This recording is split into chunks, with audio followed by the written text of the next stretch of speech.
नमस्कार, मैं निधि रतन और आप देख रहे हैं नेशनल दस्तक। सोचिए, लोकसभा का चुनाव नजदीक आ रहा है और किस तरीके से बीजेपी जो है वो अपनी तैयारी में जुट गई है। तैयारी में इसलिए कह रही हूं कि उसने तमाम एजेंसियों को अपने काम पर लगा दिया है। तमाम तरीके की चीजें हमारे सामने आ रही है, जनता के सामने आ रही है। किस तरीके से विपक्षी नेताओं पर शिकंजा कसने की कोशिश की जा रही है, उनको डराने का लगातार प्रयास किया जा रहा है। ये डेमोक्रेसी के लिए, लोकतंत्र के लिए सचमुच काफी भयानक है।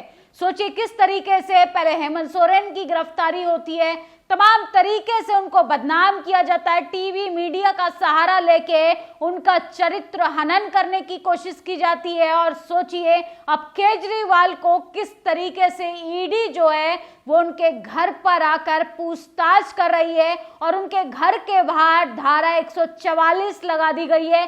कोई मीडिया कर्मी भी वहां पर खबर नहीं कर सकता है, किसी यूट्यूब चैनल वाले को नहीं जाने दिया जा रहा है, जबकि सुप्रीम कोर्ट ने कह दिया है कि तमाम लोगों को अभिव्यक्ति की आजादी है खबरें दिखाने की। लेकिन देखिए किस तरीके से बीजेपी चुनाव से पहले घबराई हुई है, बौखलाई हुई है, उसको हार का डर सता रहा है। एक तरफ वो विपक्ष के नेताओं का अकाउंट फ्रीज करा रही है। सोचिए 200 करोड़ रुपए का जुर्माना राहुल गांधी पर लगा दिया गया है और इसके साथ साथ आम आदमी पार्टी के सीएम केजरीवाल के बाहर पूरा हुजूम लगा हुआ है, प्रशासन की गाड़ियां हैं, तमाम ईडी सीबीआई के अफसर वहां पर मौजूद हैं और उनके घर के तमाम लोगों के फोन तक ईडी के अफसरों ने ले लिए गए हैं। सोचिए ये डेमोक्रेसी है। चुनाव से पहले किस तरीके से पूरे तरीके से विपक्ष को खत्म किया जा रहा है। पहले सदन के अंदर से बाहर फेंका और अब सड़कों से ही विपक्ष को खत्म करने की लगातार बीजेपी जो है कोशिश कर रही है। एक तरफ तो देश के प्रधानमंत्री ईमानदारी की बात करते हैं, दूसरी तरफ इस तरीके की चीजें करते हैं कि वो रातों रात विपक्षी नेताओं को घर से उठाने का काम करते हैं।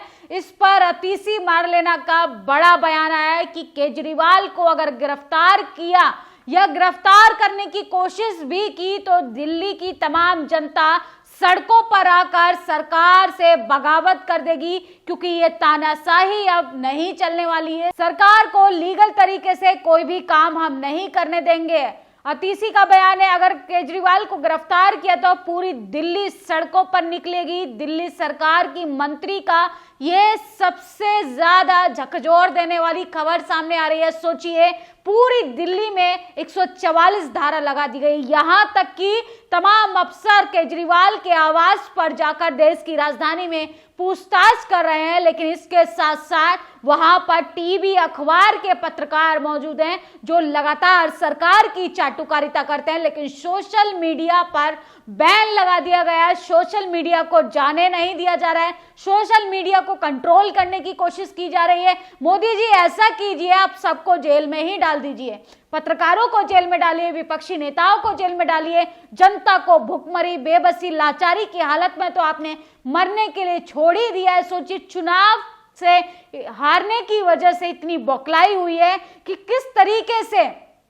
असंवैधानिक तरीके से लोगों की गिरफ्तारियां करवा रही है। एक तरफ हेमंत सोरेन पे फर्जी आरोप लगाकर उनकी गिरफ्तारी करवा दी जाती है, दूसरी ओर 14 साल पुराने केस पर चल रहे 200 करोड़ का जुर्माना कांग्रेस सरकार पर लगा दिया जाता है। ये चुनाव की डर की वजह से नहीं हो रहा तो किस लिए किया जा रहा है? पिछले 10 सालों में आपने तमाम राजनीतिक रोटियां सेकने का प्रयास किया, लेकिन 24 से पहले आप विपक्षी नेताओं को डराकर क्या साबित करना चाहते हैं? इसके साथ साथ अशोक कुमार पांडे लिखते हैं, सबको गिरफ्तार कर लो, बैंक खाते बंद कर दो, चुनाव लड़ने पर रोक लगा दो, फिर लोकतंत्र के तहत चुनाव करा के 400 के 500 पार भी जा सकते हो। सोचिए देश के प्रधानमंत्री मंचों से छाती चौड़ी कर कर कहते हैं कि 400 पार, 400 पार, 400 पार। असल में ये 400 पार उनका असली अहंकार है।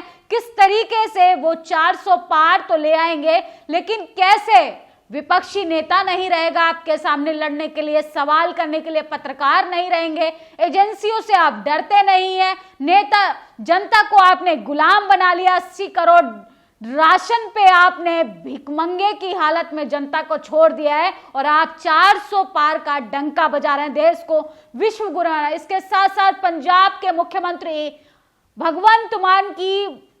भगवंत मान ने भी बड़ा ट्वीट किया है। उन्होंने कहा है कि आप ही बीजेपी को रोक सकती है।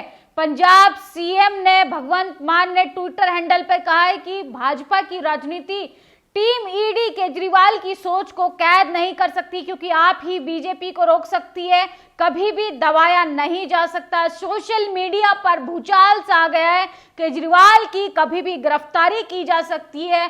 कैबिनेट मंत्री, दिल्ली सरकार के तमाम मंत्री जो हैं केजरीवाल के आवास पर पहुंचे हैं। सोचिए, मोदी सरकार ने हेमंत सोरेन को गिरफ्तार कर लिया, अरविंद केजरीवाल को भी गिरफ्तार कर लिया। इसके साथ साथ नरेंद्र मोदी और आगे इस प्रकार की कितनी गिरफ्तारियां करेंगे? क्या देश के प्रधानमंत्री वाकई में 400 पार के साथ सत्ता में आने वाले हैं या वाकई में बुरी तरह से सत्ता से बाहर जाने वाले हैं? सौरभ भारद्वाज भी मुख्यमंत्री के आवास पर पहुंचे हैं और सोचिए किस तरीके से गाड़ियों का काफिला, वहां पर लोगों का हुजूम लग चुका है, लेकिन आपको एक भी न्यूट्रल पत्रकार वहां पर नहीं दिखाई देगा। आपको सोशल मीडिया का पत्रकार नहीं दिखाई देगा, आपको वो जनता नहीं दिखाई देगी जो लगातार केजरीवाल के समर्थन में आकर सिर्फ सरकार से सवाल कर पाए।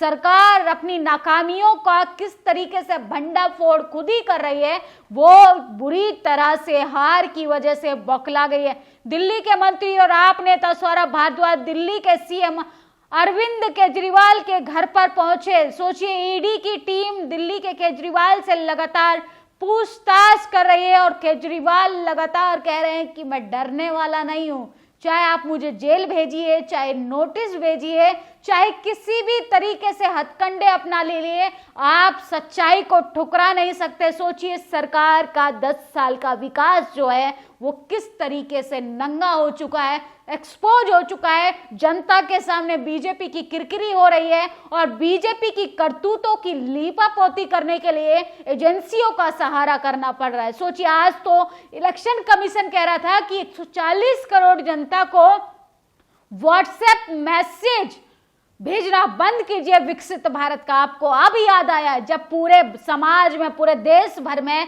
ये तमाम लोगों के फोन में मैसेज जा पहुंचा है, तब ईडी जो है वो सरकार को पुचकार कर, फटकार लगाते हुए कह रही है कि अब ये बंद कर दीजिए, क्योंकि मैसेज तो अब आपका जा चुका है। सोचिए किस तरीके से एजेंसियों के अंदर डर बिठाया हुआ है। सीएम हाउस में किसी के पास फोन नहीं है, हालांकि पहले कहा जा रहा था सर्च ऑपरेशन है, लेकिन लग नहीं रहा अरेस्ट करने की तैयारी है।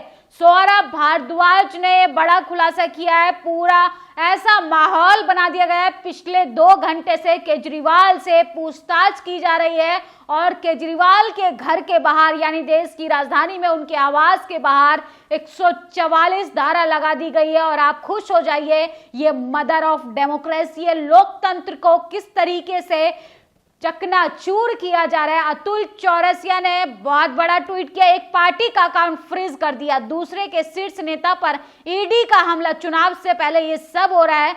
मदर ऑफ डेमोक्रेसी में आपका स्वाद है। वाह मोदी जी, ये आपका विकसित भारत है जहां पे विपक्षी नेताओं को खत्म कर दो, पत्रकारों को खत्म कर दो, जनता को भिखमंगा बना दो, जनता के हाथ में लॉलीपॉप थमा दो, कोई आपके खिलाफ आवाज तक नहीं उठाएगा। आपको अगर इतनी ही अपनी नाकामियों से छुपाने से डर लग रहा है तो ऐसा कीजिए, आप इस देश को डिक्टेटरशिप में तब्दील कर दीजिए, चुनाव मत कराइए, 400 की आप 500 सीट बहुमत से सत्ता बनाइए, क्योंकि जनता को आपने बोलने लायक नहीं छोड़ा, बोलने की आजादी आपने खत्म कर दी है। सोचिए, बोलने के स्थान पर हम 108वें नंबर से भी नीचे खिसक गए हैं और देश के प्रधानमंत्री विदेशी डंका बजा रहे हैं। देश के प्रधानमंत्री का कहना है कि हम 2047 तक विकसित भारत का सपना देखेंगे। ये मैसेज तो 140 करोड़ जनता तक आपने पहुंचा दिया, लेकिन उसमें से 80 करोड़ जनता को आपने हाथ में कटोरा देकर